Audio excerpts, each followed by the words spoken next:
पगला बनाए थे दीवाना बनाए हो,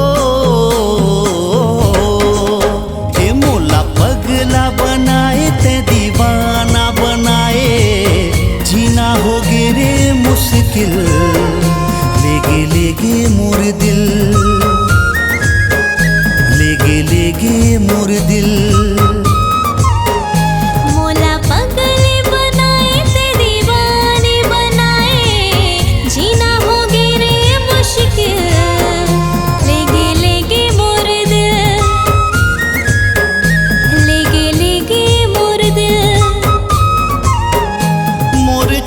थे परान मोर छूटा थे परान, आजा आजा मोर जान। छूटा थे परान, आजा आजा मोर जान। कैसे जियो सजनी तोर बिन, हाँ जीना हो गे रे मुश्किल, लेगे लेगे मोर दिल।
के मिल, हाँ जीना हो गे रे मुश्किल, लेगे लेगे मोर दिल।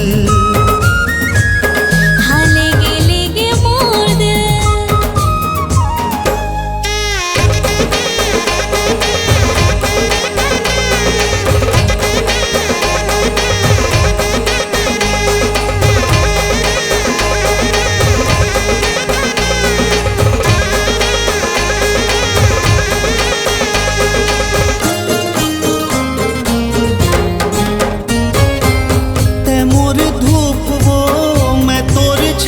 वो सुख दुख माँ जिंदगी बितावो, संग संग माँ जिंदगी बितावो।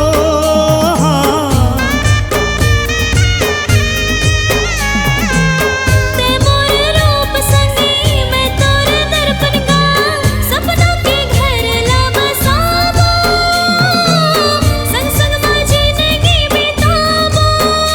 मोला मारे नैना बान तोर मिठ मिठ मुस्कान, मारे नैना बान तोर मिठ मिठ मुस्कान। मोही डारे तोर हंसना खिल खिल, हाँ जीना हो गे रे मुश्किल, लेगे लेगे मोर दिल।